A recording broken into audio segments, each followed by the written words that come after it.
Hello everyone, இந்த வீடியோல பார்த்தீங்கன்னா எலக்ட்ரிக் சார்ஜஸ் அண்ட் ஃபீல்ட்ஸ் லெசன்ல இருக்கிற எக்ஸாம்பிள் கொஸ்டின்ஸ் பார்க்க போறோம். வாங்க கொஸ்டின்ஸை பார்க்கலாம். Final example. An earlier model of an atom consider it to have a positive charge point nucleus of a charge Zd surrounded by uniform density of negative charge upon a radius. So first என்ன நினச்சிருக்காங்கன்னா பழைய காலத்தில் நடுவில் சென்டரில் என்ன இருக்குது அப்படின்னா ஒரு nucleus இருக்குது, சுற்றி ஃபுல்லாக என்ன இருக்குது electron. An earlier model of an atom considered to have a positive charge point nucleus of charge Zd charge உள்ள நியூக்ளியஸ் ஒன்று இருக்குது, surrounded by a uniform density of negative charge up to a radius r radius வரைக்கும் negative charge இருக்குது. The atom as a whole is neutral. இந்த மாடலுக்காக what is the electric field at a distance r from the nucleus. இந்த rங்கிற டிஸ்டன்ஸை இங்கேயும் வச்சிருக்காங்க இங்கேயும் வச்சிருக்காங்க, சரியா? இப்போ ரொம்ப சிம்பிள், சரியா? இந்த பாயிண்ட்டுக்கு, இந்த பாசிட்டிவ்க்கு இந்த பாயிண்ட் எங்கே சார் இருக்குது? Outside the sphere. அப்போ உனக்கு electric field outside the ஸ்பியரோட ஃபார்முலா தெரியணும், சரியா? இதே மாதிரி இது ஹாலோவா சாலிடான்னு கேட்டால் இது ஒரு சாலிட் ஸ்பியர், சரியா? ஹாலோனா உள்ளுக்குள்ளே எம்டியாக இருக்கும், இது சாலிட் ஸ்பியர். அவுட் சைடு கேட்டாங்கன்னா என் formula KQ by R square.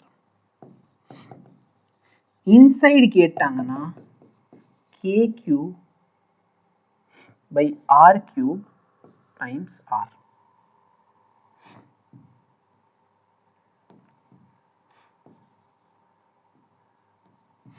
Small R எவ்வளோ தூரத்தில் இருக்குமோ அந்த small R divide by R cube. இதுதான் உங்களோட ஃபார்முலா, சரிங்களா?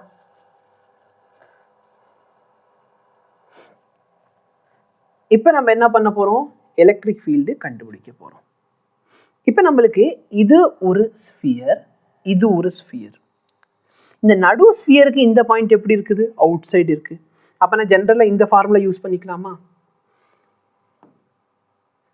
K charge Q divided by R square. Negative சார்ஜ்னால எப்படி இருக்குது? நெகட்டிவ் சார்ஜுக்கு ஸ்பியரை கம்பேர் பண்ணுறப்போ இந்த பாயிண்ட் எங்கே இருக்குது? உள்ளுக்குள்ளே இருக்குது. அப்போ உள்ளுக்குள்ளே இருக்குன்னா கே கியூ எவ்வளோ டிஸ்டன்ஸோ அந்த டிஸ்டன்ஸ் டிவைடட் பை, சரியா? இப்போ நல்லா பாரு, இதுக்கு மேலே ஒன்றுமே இல்லை. எனக்கு கே கியூவை நான் காமன் எடுத்துக்கலாம். 1/r square minus R by R cube. கேவோட வேல்யூ 9 × 10⁻⁹. சார்ஜ் எவ்வளோ சார்? சார்ஜோட வேல்யூ எவ்வளோ சார்ஜ் கொடுத்துருக்கீங்க? Zd amount of charge.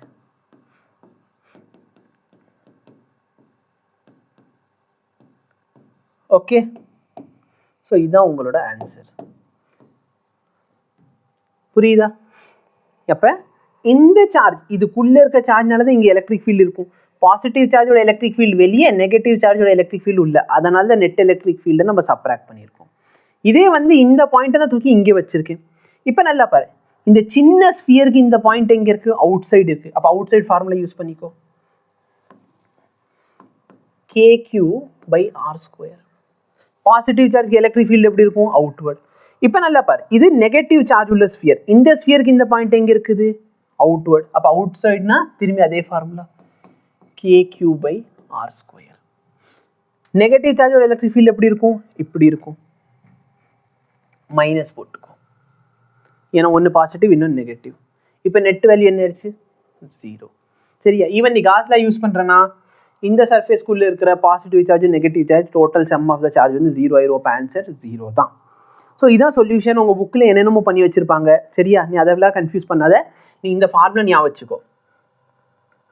Inside இருந்துச்சுன்னா KQ by R divide by R cube, outside இருந்துச்சுன்னா KQ by R ஸ்கொயர். இந்த formula மட்டும் உனக்கு தெரியுதுன்னு சொன்னால் நீ டேரெக்டாக இந்த கொஸ்டின் சால்வ் பண்ணலாம். இந்த பாயிண்ட் இந்த சின்ன ஸ்பியருக்கு எங்கே இருக்குது? வெளியே. பெரிய ஸ்பியருக்கு உள்ளே இருக்குது. அப்போ சின்ன ஸ்பியருக்கு வெளியே இருக்கிறதுனால நீ என்ன பண்ண போகிற? சின்ன ஸ்பியருக்கு வெளியே இருக்குது, பெரிய ஸ்பியருக்கு உள்ளே இருக்குன்னா இந்த ஃபார்முலா யூஸ் பண்ணிக்கோ. புரியுதா? It is very much simple. இப்போ உனக்கு இந்த சொல்யூஷன் புரிஞ்சிருக்கும்னு நினைக்கிறேன். புக்கில் என்னென்ன பண்ணி வச்சுருக்காங்க. ஸோ இதான் உங்களோட சொல்யூஷன். புரிஞ்சிருக்கும்னு நினைக்கிறேன். தேங்க்யூ. டவுட் இருந்தால் கேளுங்க. அதே மாதிரி சார்ஜ் வேணும்னு கேட்டால் Zd வேணால் போட்டுக்கோ. இந்த இடத்துல Zd அந்த இடத்துல Zd போட்டு சப்ஸ்டியூட் பண்ணி கண்டுபிடிச்சாலும் ஆன்சர் 0 தான் வரப்போகுது. தேங்க்யூ.